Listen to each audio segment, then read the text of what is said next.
हमारी संस्कृति, हमारे संस्कार सदा रहे हमारे साथ। भारत की पुरातन गाथाएं और महान संतों की वाणी। सब्सक्राइब करें तिलक कथाएं। नमस्कार। कल आप दोनों द्वारिका माई में जरूर आइएगा। साईं बाबा उस बच्ची का नामकरण करने वाले हैं। मैं चलता हूँ।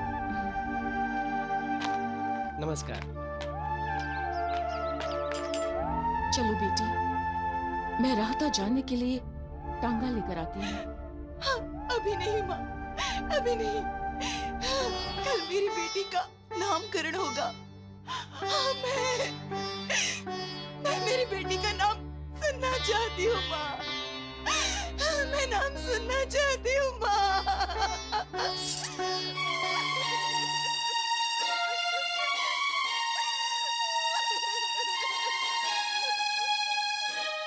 साईं बाबा, आपकी लीला अगाध है। क्या हुआ है, क्या हो रहा है, क्या होने वाला है,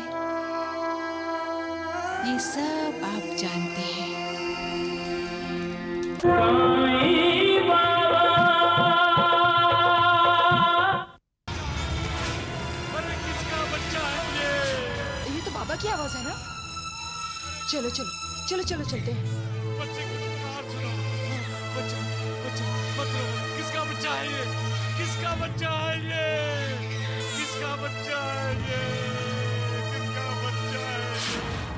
किसका बच्चा है? हे मालिक, किसका बच्चा है ये? किसका बच्चा है ये? किस माँ ने इसे यहाँ छोड़ा? बाबा, बच्चा बहुत भाग्यशाली है। हाँ बाबा, जिसे आप जैसी माँ मिली है वो बच्चा भाग्यशाली ही तो है।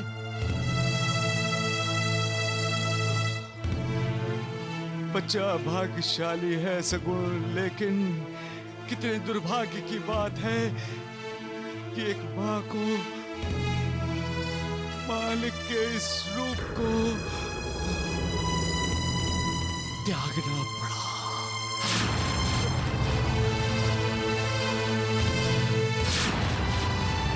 बदनसीब है वो माँ जो अपने इस बच्चे पर ममता नहीं लुटा सकेगी।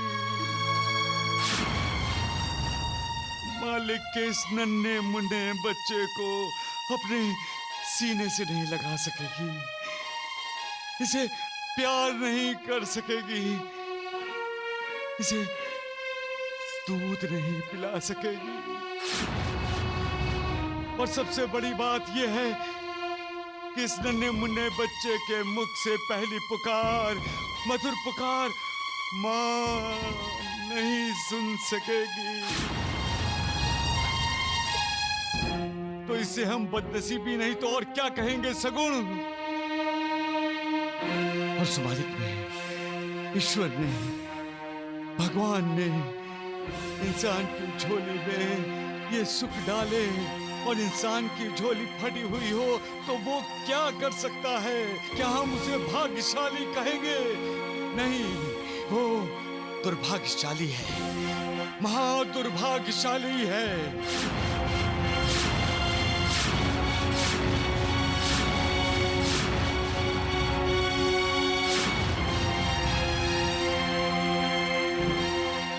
मैं भाग्यशाली हूँ जो मालिक ने मुझे ये अनोखी भेंट दी है ना बेटी? है ना बेटी?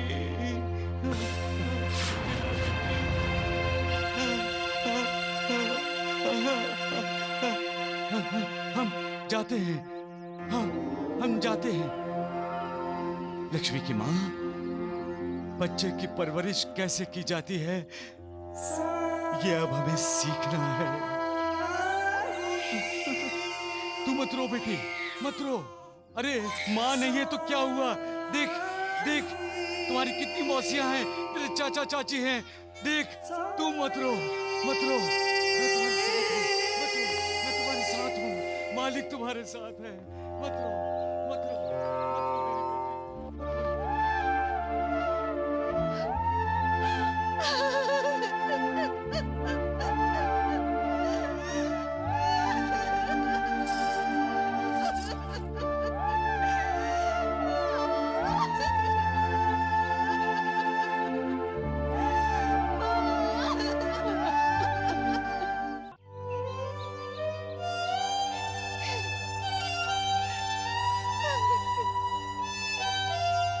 मैं तेरा दुख समझती हूँ बेटी, लेकिन तू ये सोचकर अपने दिल को तसल्ली दे कि तेरी औलाद जिंदा है और अच्छे हाथों में है। दिल कड़ा करके जिसे तुझे अपने आप से अलग करना पड़ा, वो बच्ची जंगली जानवरों की खुराक भी बन सकती थी। ले, ये दूध पी ले, ये तेरी सेहत के लिए बहुत जरूरी है बेटी। सेहत किस लिए चाहिए माँ? मैं तो अब जीना ही नहीं चाहती। बेटी,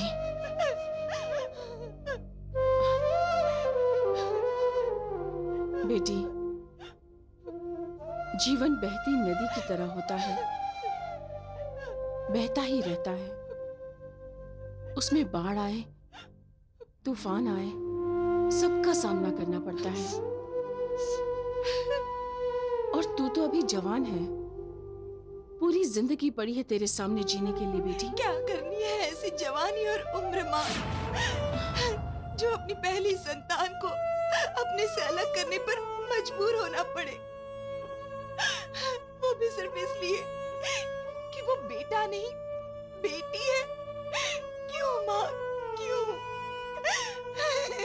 राधा दादी, राधा दादी, राधा दादी, राधा दादी, कल साईं बाबा द्वारिका माई में उस बच्ची का नामकरण करने वाले हैं। आप जरूर आइएगा। हाँ बेटा। और वहाँ अंदर धर्मशाला में कोई और भी है? हाँ बेटा।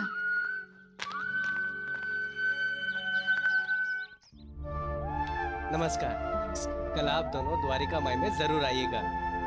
साईं बाबा उस बच्ची का नामकरण करने वाले हैं। मैं चलता हूँ। नमस्कार। चलो बेटी, मैं राहता जानने के लिए टांगा लेकर आती हूँ।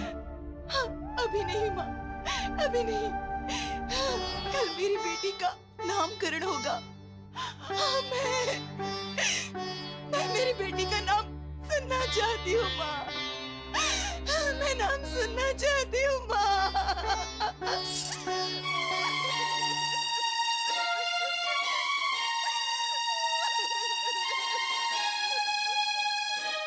साईं बाबा, आपकी लीला अगाध है। क्या हुआ है, क्या हो रहा है, क्या होने वाला है, ये सब आप जानते हैं।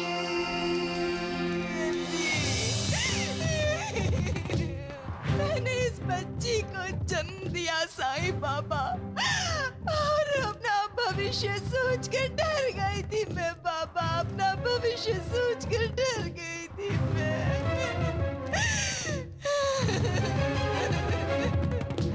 राहता से अपनी माँ के साथ यहाँ शिरडी आई और अपनी बच्ची को झाड़ियों में रख दिया, जिसे आपने अपनाया बाबा, जिसे आपने अपनाया। मैं तो अपने ससुराल वालों से कहने ही वाली थी कि मेरा बच्चा पैदा होते ही मर गया, मर गया। उसका अंतिम संस्कार भी मैंने कर दिया, उसका अंतिम संस्कार भी मैंने कर दिया।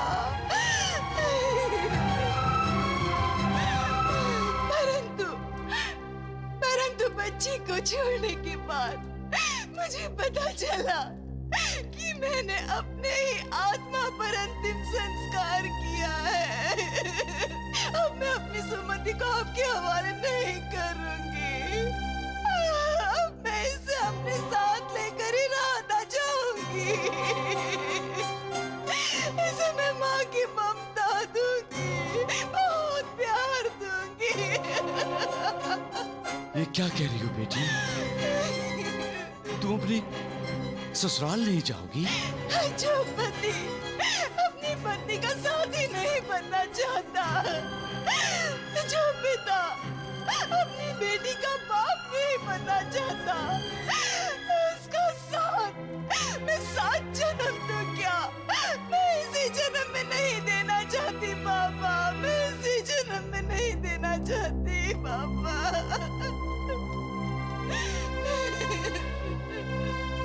ये गलत सोच का नतीजा है दामाद जी। बेटा हो या बेटी, दोनों अपनी ही तो संतान है। दोनों ही अपने खानदान का नाम रोशन करते हैं, फिर बेटा और बेटी में फर्क क्यों? क्या इसलिए कि बेटा माँ बाप के साथ रहता है इसलिए? लेकिन बाबा, बेटा तो पिता को अग्नि देता है। तो क्या होता है? माँ और बाप के लिए स्वर्ग के दरवाजे खुलते हैं। और जिन्हें बेटा नहीं है, उनके लिए क्या स्वर्ग के दरवाजे नहीं खुलेंगे? मेरी तो कोई संतान नहीं है, तो फिर कौन से दिव्य लोक के दरवाजे खुलेंगे मेरे लिए? हाँ?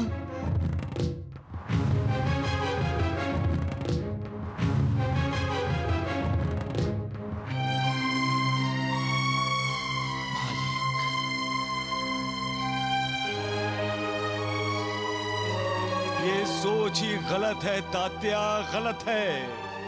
स्वर्ग और नरक इंसान के कर्मों पर निर्भर है, बेटा या बेटी पर नहीं। हम अनगिनत पाप करेंगे तो भी मरने के बाद हमारी चिता को हमारा बेटा आग लगाएगा तो भी हमें नरक में जाना पड़ेगा, अपने पापों का प्रायश्चित करने के लिए। और अच्छे कर्म किए हैं और बेटा ना भी हो तो मरने के बाद भी स्वर्ग ही नसीब होगा। तो बेटे से प्यार और बेटी से नफरत क्यों? ये मर्दों की दुनिया है, इसलिए मर्दों ने वो रीति रिवाज बनाए हैं जो उनके हित में हो। स्त्री को कोई अहमियत ही नहीं दी उन्होंने। मर्द ये भूल गया है कि स्त्री के बिना वो अधूरा है, और ये भी भूल गया है कि उसे जन्म देने वाली स्त्री ही है, पुरुष नहीं। एक स्त्री ही है जो उसकी जिंदगी अलग अलग रिश्तों के रूप में संपन्न करती है।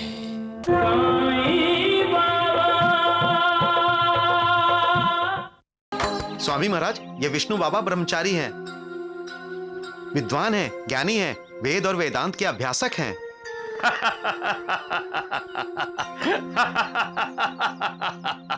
तुम मेरा उपहास कर रहे हो। मैं पल भर में ही तुम्हारा ढोंग पाखंड प्रमाणित कर दूंगा।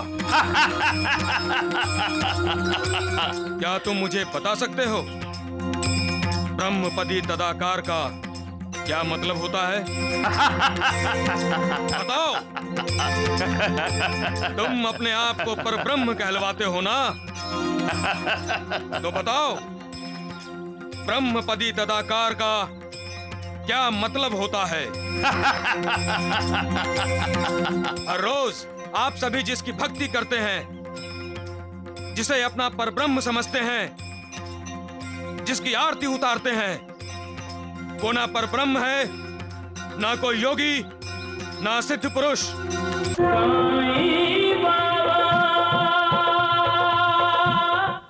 नानावली, जैसे द्वारकानाथ जी साईं बाबा की निंदा करते हैं, वैसे ही श्री स्वामी समर्थ जी की भी कई लोग निंदा करते थे। द्वारकानाथ जी विद्वान हैं, उसी तरह कई विद्वान बिना किसी वजह के श्री अक्कलकोट महाराज का उपहास करते थे। उनमें से एक थे विष्णु बाबा ब्रह्मचारी। महाराज विष्णु बाबा की जय। महाराज विष्णु बाबा की जय। महाराज विष्णु बाबा की जय। महाराज विष्णु बाबा की जय। समर्थ जय जय स्वामी समर्थ, जय जय स्वामी समर्थ। जरा पालकी रोको। स्वामी समर्थ जय जय स्वामी समर्थ। ये अक्कलकोट में इतनी भीड़ क्यों है? आपको पता नहीं, साक्षात परब्रह्म अक्कलकोट में निवास कर रहे हैं। पर ब्रह्म पाल के नीचे रखो। स्वामी समर्थ जय जय स्वामी समर्थ। श्री स्वामी समर्थ जय जय स्वामी समर्थ जय जय स्वामी समर्थ। श्री स्वामी समर्थ जय जय स्वामी समर्थ जय जय स्वामी समर्थ। श्री स्वामी समर्थ जय जय स्वामी समर्थ जय जय स्वामी समर्थ। अपने आप को परब्रह्म कहलवाता है, अपनी आरती करवाता है। इसका ढोंग पाखंड सबके सामने लाना ही पड़ेगा मुझे। जय जय स्वामी समर्थ। श्री स्वामी समर्थ जय जय स्वामी समर्थ। श्री मालोजी राव भोसले के साथ वेद वेदांत पर चर्चा करने के बाद विष्णु बाबा ने राजा भोसले से श्री स्वामी समर्थ महाराज की शिकायत की और अपने शिष्यों के साथ जाकर शयन गृह में सो गए।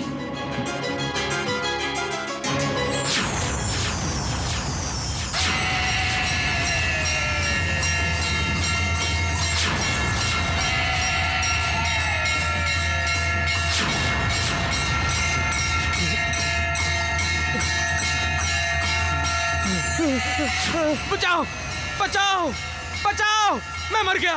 बचाओ गुरुदेव, बचाओ गुरुदेव, बचाओ, क्या हुआ गुरुदेव?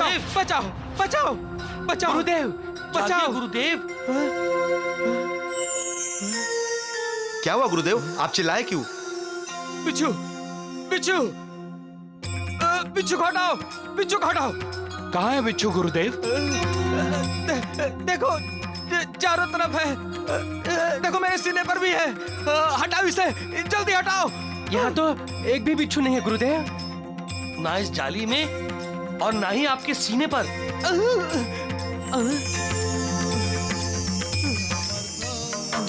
श्री स्वामी समर्थ जय जय स्वामी समर्थ जय जय स्वामी समर्थ।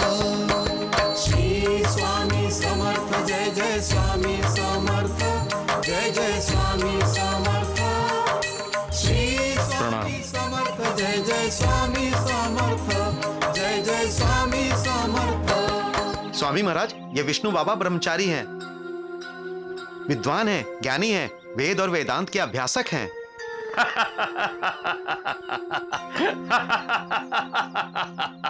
तुम मेरा उपहास कर रहे हो। मैं पल भर में ही तुम्हारा ढोंग पाखंड प्रमाणित कर दूंगा। क्या तुम मुझे बता सकते हो ब्रह्मपदी तदाकार का क्या मतलब होता है? बताओ। तुम अपने आप को परब्रह्म कहलवाते हो ना, तो बताओ ब्रह्मपदी तदाकार का क्या मतलब होता है? हर रोज आप सभी जिसकी भक्ति करते हैं, जिसे अपना परब्रह्म समझते हैं, जिसकी आरती उतारते हैं, वो ना परब्रह्म है, ना कोई योगी, ना सिद्ध पुरुष।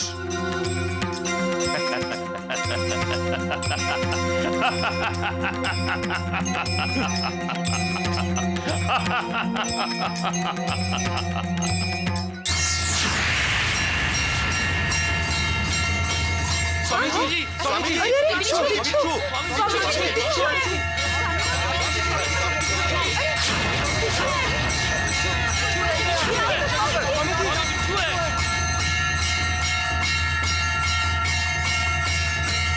स्वामी जी, बिच्छू।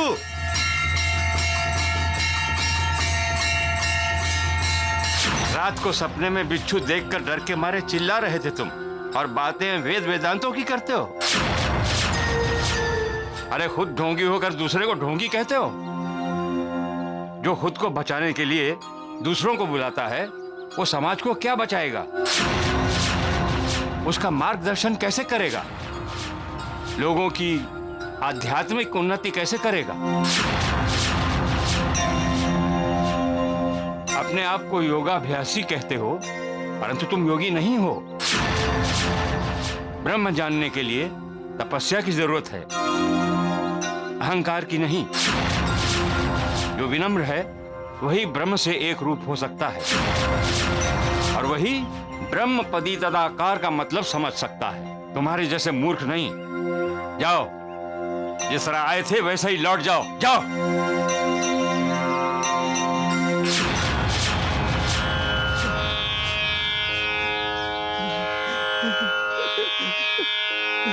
अब ये दिव्य चरण मैं कभी नहीं छोड़ूंगा स्वामी महाराज। अब ये विष्णु आपके मार्गदर्शन पर ही चलेगा, क्योंकि आप ही मेरे गुरु हैं।